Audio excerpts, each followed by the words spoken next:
Bonsoir. Dans un petit peu plus de 2 mois, mon fils va fêter ses 5 ans. Du coup, j'avais envie de faire un petit bilan de ma maternité.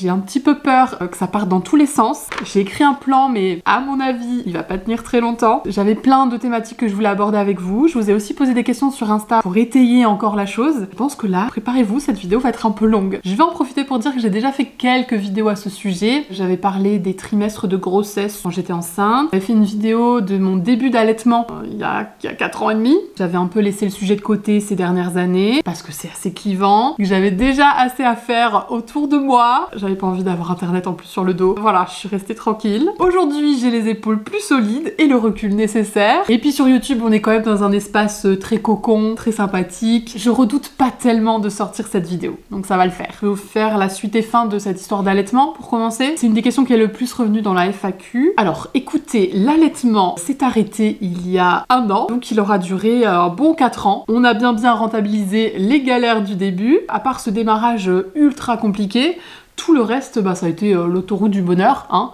Ça s'est super bien passé. Il y a eu des moments où j'en avais un peu marre, j'envisageais le sevrage, ça passait, et puis on a un peu continué. Alors par contre, voilà, la notion du temps, 0. Je ne me souviens pas à partir de quel moment on s'est réduit au tété du matin et du soir, puis que du matin. Ça, si je peux vous donner un conseil, notez ces petits trucs-là. Ça peut servir juste pour voilà, se rappeler un peu de comment se sont passées les choses pour vous-même, pouvoir raconter aux copines qui sont dans des situations similaires, tout ça. Enfin, juste pour ça, en fait, ouais, ça aurait été bien de noter, quoi. Bref, bon je sais plus. Voilà, on a fait ça par étapes. Il y a eu la tétée à volonté. Ensuite, on a réduit. C'était matin et soir. Non, il y a eu peut-être avant ça la sieste. Il y a eu peut-être encore la tétée pour la sieste. Donc voilà, on est passé à les moments en fait de lever-coucher, puis que le lever de la nuit et le coucher du soir, puis enfin que le matin en se réveillant, voilà. Et puis ça s'est arrêté tout naturellement. Il a oublié quelques matins de demander, et puis il a plus demandé. Et vraiment, c'était la fin idéale, donc tant mieux quoi. Maintenant, la question peut-être, c'est est-ce que aujourd'hui, voilà, sachant comment ça s'est passé, tout ça, est-ce que je recommencerai? Ouais. Sans hésiter. Vraiment, l'allaitement, c'était une sacrée aventure. Quand je regarde ça comme ça, en dézoomant, vraiment une des meilleures choses au monde. Je suis très reconnaissante et très fière de moi d'avoir réussi. Je vais pas refaire ma vidéo allaitement, mais le départ a été très compliqué. Ça a commencé à creuser dans la dette du sommeil et ça a été chaud. Je pense que juste, si je devais refaire un truc, c'est un peu moins chercher de l'info par-dessus la tête. Je passais mes nuits, en fait, à chercher des infos. Je suis même tombée... À la fin, je tombais sur des espèces de PDF incompréhensibles de dentistes. Enfin, vraiment, je suis allée trop loin. J'aurais mieux fait de dormir dans ces moments-là. Mais bon, voilà, c'est comme ça. Madame la stressée du bulbe ne pouvait pas faire autrement, je pense. Donc, écoutez, ça s'est fait comme ça. Et par contre, le meilleur move, c'est d'avoir demandé conseil à des mamans pas loin de chez moi, d'une bonne conseillère en allaitement. Et Lucie, si jamais tu passes par là, encore une fois... Cœur sur toi, vraiment. M'en a conseillé une qui a été fantastique, qui a eu les mots juste avant là qu'on soit confinés. Là, c'était le timing parfait. Ça a enlevé une chape sur ma tête. Il était temps qu'elle s'en aille, quoi. Donc n'hésitez pas au plus tôt possible, si jamais vous prévoyez d'avoir un enfant et de l'allaiter, d'avoir vraiment quelqu'un qu'on vous recommande vivement. Et c'est bien de se renseigner, mais point trop n'en faut, voyez. Gardons l'essentiel. Voilà, des petites fiches Bristol, pas plus grandes que ça, c'est très bien, pas plus. Ça fait juste perdre confiance en soi, je pense. Je pense que c'est tout ce que j'ai à dire. Je vais peut-être quand même revenir un tout petit peu sur le point sevrage. Alors ça s'est fait naturellement, mais quand même, j'ai travaillé un petit peu la bestiole. J'expliquais régulièrement les tétés, voilà, c'est super, c'est un trop chouette moment, mais qu'on peut en avoir bien d'autres de bien d'autres façons. Je lui expliquais aussi très sincèrement que j'aimerais retrouver mon corps, qu'on avait plein d'autres façons de se montrer qu'on s'aime, voilà. C'est un peu émouvant de dire ça. Sinon, enchaînons. L'envie d'enfant. Alors ça, parce que je pense pas l'avoir abordé dans la vidéo sur ma grossesse. L'envie d'enfant, ça n'a pas été genre depuis toujours. Peut-être petite, je me voyais maman. À partir de l'adolescence jusqu'à 25 ans, je dirais, niet, nada. À ce moment-là, et peut-être même pour l'avenir, j'étais pas sûre d'en vouloir. Et puis, est arrivé quelques fois où j'ai eu un doute sur le fait d'être enceinte ou pas en surprise, quoi. J'ai commencé à ressentir un peu de regret en voyant que le test était négatif et j'ai eu aussi Donc ça a été un peu le signal quoi, en fin de compte. Le bon vieux signal. Ding ding. La petite lampe s'était allumée, voilà. Je pense aussi qu'il y a eu la rencontre avec ma filleule. J'ai plongé mes yeux dans les siens et quelque chose s'est passé quoi. Vraiment quelque chose s'est passé. Sinon, on va aborder ce fameux sujet qui personnellement m'agace un peu. Mais bon, que voulez-vous? Je peux comprendre dans un sens pourquoi vous la posez. Le sujet du deuxième enfant, bien sûr. Où est-il? Pour la photo parfaite de famille. Où est-il? Bah écoutez, c'est un sujet délicat, on va pas se le cacher, c'est un sujet très délicat. Sincèrement, j'ai pas très envie de l'aborder en détail avec vous, parce que ça ne regarde pas que moi, et que moi-même, je n'ai pas super envie de m'étaler là-dessus. Pour l'instant, il n'y en a pas. C'est pas une porte qui est totalement fermée, mais évidemment, plus le temps passe, moins ce sera facile. On est bien conscient de ça. Et pour l'instant, c'est clairement pas le sujet du moment en fait. On l'aborde régulièrement pour voir comment l'un et l'autre où est-ce qu'il en est en fait, mais ouais, ça reste en stand-by pour l'instant, voilà. Vous saurez bien, hein, ne vous en faites pas, si ça devait arriver, vous serez forcément au courant à un moment ou à un autre. Donc voilà, restons là-dessus. Bon allez, je fais quand même ma tata relou 2 secondes pour dire quand même, enfin s'il vous plaît, arrêtez de poser ces questions, arrêtez de poser cette question aux gens qui n'ont pas encore d'enfants du tout, arrêtez de poser ces questions à ceux qui n'en ont qu'un, ceux qui en ont 2, et faire des réflexions pour ceux qui en ont 4, 5, 6. Si les gens ont envie d'aborder le sujet, ils l'aborderont avec vous. S'ils ne l'abordent pas, c'est sûrement qu'il y a une bonne raison. Voilà. Je dis ça, je dis rien. Je pensais qu'en 2024, c'était quand même... Bon, bah non, je vois que non. Je me rends compte que j'ai du mal à rentrer dans le sujet, c'est-à-dire de plus parler de Kaki en détail, parce que je suis toujours dans ce questionnement de jusqu'à où c'est ok de partager des choses sur lui ou pas, pour moi-même, pour lui bien sûr, le plus important. C'est pas simple ces questions-là. D'ailleurs, je me souviens qu'il y a une question qui était « Qu'est-ce que ça fait d'être maman et youtubeuse pour toi et pour ton enfant ?» c'est pas simple. Je me sens droite dans mes bottes avec tout ce que j'ai pu publier sur lui depuis qu'il est là. Plein de nouvelles questions arrivent avec voilà, l'évolution dans l'école, les relations avec les enfants, les parents d'enfants. Au moment où on me demande quel est mon métier, ouais, j'ai toujours un peu une appréhension. Alors j'avais inventé un truc comme quoi j'étais community manager. Je panique, j'arrive pas du tout à mentir. Et du coup je dis juste la vérité. J'essaye de point trop d'en dire, mais voilà. Coucou les parents de copains. Sûrement que, voilà, je sais que quelques-uns seront par là. Attention, il y en a, je suis ravie qu'ils soient là, il n'y a pas de souci. Juste, j'aimerais que ça ne soit pas toute la classe. Ça donne beaucoup d'informations, voilà, à pas mal de gens qui n'ont pas besoin de les avoir, tout simplement. Bref, au niveau de l'enfant lui-même, je me vois pas en train de faire un bilan sur cet enfant. C'est un peu bizarre. Je me rends compte que je fuis un peu le sujet de parler plus en détail de mon fils. Je crois que j'ai pas trop envie, voilà. Alors, la santé mentale... Un autre jour, une autre tête. Je ris dans ce passage de la vidéo, mais c'est clairement par gêne. C'est loin d'être gaulerie comme sujet. Je crois que la dépression postpartum est la première cause de mortalité des mères. Donc calmos les rigolos. Pour répondre à la question, parce que vous verrez dans la suite, je n'y réponds absolument pas. Baby blues, c'est sûr. Je suis très sensible aux variations d'hormones sans être enceinte ou en ayant accouché, donc là, ça n'a pas manqué. Pour ce qui est de la dépression postpartum, je n'en sais rien puisque je n'ai pas été consultée. Là, avec une vision un peu plus dézoomée de tout ça, je me pose franchement la question. Pour être honnête, clairement, il y a une période où j'ai eu des idées un peu noires. Après, est-ce que c'est pas lié aussi à mon SPM?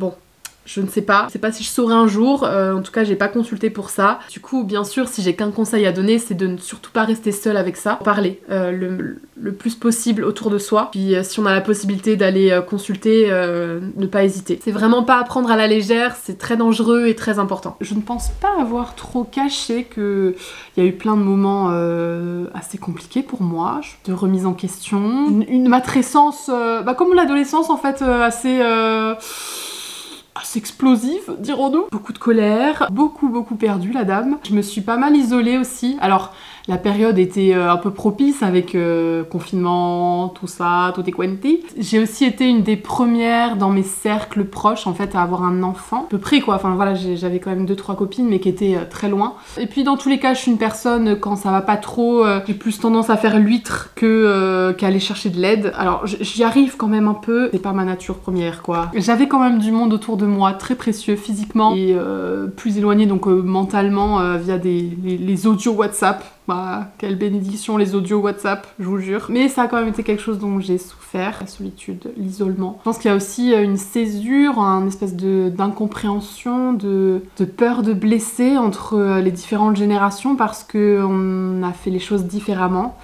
Et forcément, il y a voilà, l'humain est ce qu'il est. Il compare et il projette, il questionne. Et puis parfois, il a même un peu peur. Du coup, ça a été assez compliqué et assez tard dans la vie de Kaki qu'on a eu du relais concrètement avec lui. La première fois qu'on l'a confié à quelqu'un d'autre qu'un de nous deux, c'est l'école, quand il a eu 2 ans et demi passés. De notre côté aussi, je pense qu'on a eu un peu de mal à lâcher prise. Le sujet principal, ça a été le sommeil, qui a été vraiment le nerf de la guerre. Et manquer de sommeil pour le cerveau sur cette si grande période de temps, c'est délétère en fait, voilà, pour plein de choses. La gestion de ses émotions, la relation de couple, la relation avec les autres et juste la possibilité de prendre du recul et de lâcher prise. On regrette vraiment aucun des choix qu'on a fait dans l'éducation qu'on a donnée, les soins qu'on a apportés au dodo, le portage, l'allaitement. Petite intervention dans la pastouille du montage, il manque quelques informations voilà, tout au long de cette vidéo. Plusieurs fois, il y a des choses que je pense avoir dites que j'ai pas dit. Je vais les rajouter au fur et à mesure, vous allez voir de tête. Du coup, ce que je voulais rajouter là sur ce propos, c'est qu'effectivement, on ne regrette absolument pas nos choix. Par contre, il nous semble, et après discussion avec pas mal de parents, quasiment impossible de faire ça juste à 2. Il faut pouvoir avoir du relais, il faut pouvoir confier l'enfant de temps en temps à quelqu'un pour se retrouver à 2 ou même se retrouver seul. Parce qu'en fait, accompagner un enfant émotionnellement comme on essaye de le faire, c'est éreintant. En plus de répondre voilà, à tous ses besoins physiologiques, l'accompagnement émotionnel d'un cerveau immature, quand soi-même on n'a pas le cerveau le plus mature émotionnellement parlant de la Terre, c'est extrêmement drainant et ça demande à pouvoir de temps en temps re-remplir son propre puits émotionnel d'autres façons qu'être avec l'enfant. Je sais, je l'ai déjà balancé dans une autre vidéo, cette phrase un peu cliché mais tellement criante de vérité, il faut tout un village pour élever un enfant. Rien de plus réel que ça. J'ai un peu évoqué le truc là juste avant, le couple, vous avez pas mal posé de questions à ce sujet. Est-ce qu'aujourd'hui on a retrouvé un équilibre ou est-ce qu'on a eu un équilibre tout du long? Alors tout du long non, tout du long non, clairement non. Il y a beaucoup de périodes où on s'est sacrément oublié et qui ont été très compliquées, très dures, voilà. Là, aujourd'hui, tout de suite, maintenant, ça va mieux, mais c'est très récent que ça aille mieux. Je sais pas si ça va durer. Vraiment, je suis totalement honnête et transparente, je ne sais pas si ça va durer. Comme je disais, le sommeil, vraiment, c'est ce qui nous a tués. Du coup, la communication a été moins bonne, la gestion des émotions, n'en parlons pas. Et vraiment, pendant ces vacances-là, ce mois d'août, j'ai eu un genre de déclic, de petite... je sais pas, j'ai l'impression d'avoir enlevé une dernière chape qui restait au-dessus de ma tête. Et ça fait un bien fou, mais du coup, ça a fait pas mal trembler tout le reste. Remise en question de tout, pour le mieux. Mais en tout cas, là, cette fin août, je peux dire que c'est pour le mieux. Nous verrons bien où ça nous mènera. Le changement est juste impressionnant pour l'instant. Ah oui, il y a la question, alors j'aimerais la retrouver parce qu'elle était très bien formulée et que je n'arriverai pas à la reformuler aussi bien. En as-tu parfois marre, entre guillemets, de ton statut de mère, responsabilité, temps passé, etc. Mais pas de l'enfant, bien sûr. Alors, oui.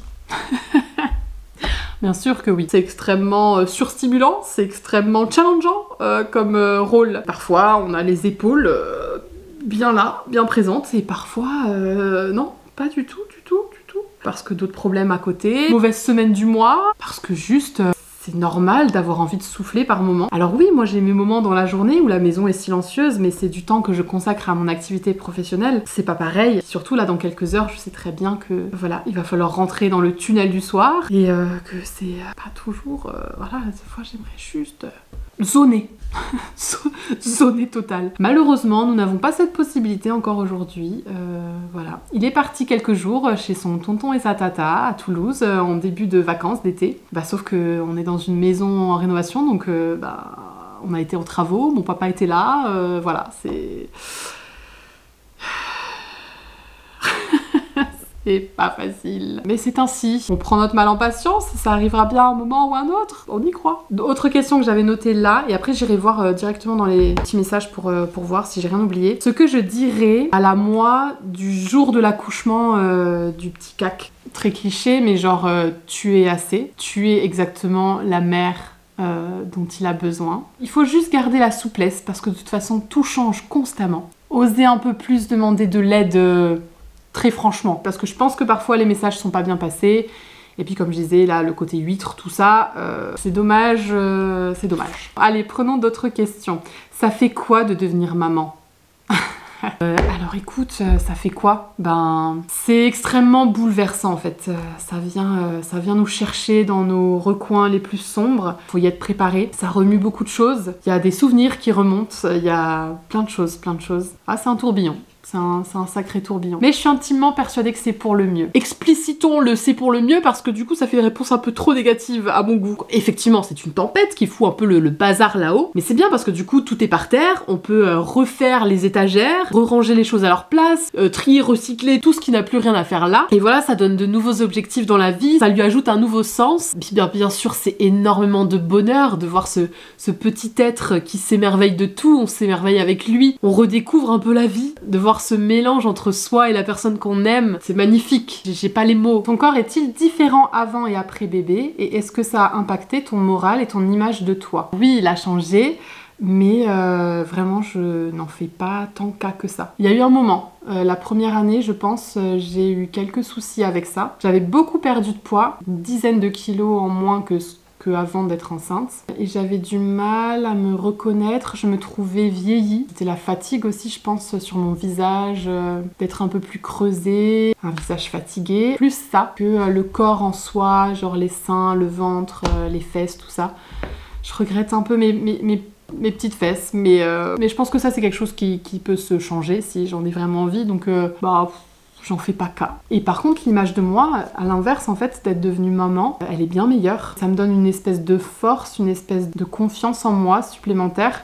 Très précieuse, très précieuse. Là, je voulais en profiter pour glisser ma petite anecdote d'un moment vraiment magique et un peu spécial que j'ai vécu comme ça au tout début de la maternité. Donc c'était une nuit, j'étais dans un rush entre sûrement un tir-allaitement, des tétrelles à devoir rincer ou que sais-je. Du coup j'étais dans la salle de bain en train de m'occuper de tout ça et tout à coup j'ai levé les yeux vers le miroir et je me suis regardée. Ça devait être un moment où mon fils me ressemblait énormément et c'est pas moi que j'ai vu dans le miroir mais son visage, et du coup j'ai eu un espèce d'amour maternel pour moi-même. C'était incroyable. Ça m'a donné du courage dans ma nuit un peu pourrie et vraiment c'est un sentiment que j'espère je vais me souvenir toute ma vie parce qu'il était vraiment sensationnel. Je pense que je vais passer un sale quart d'heure et c'est peu dire au montage de cette vidéo. J'ai le sentiment, bon déjà que c'est décousu mais ça c'était prévu, que j'ai tout abordé mais tout survolé en fait. Je sens qu'il va y avoir un peu de rapiècement. C'est dur parce que j'ai pas réussi à déterminer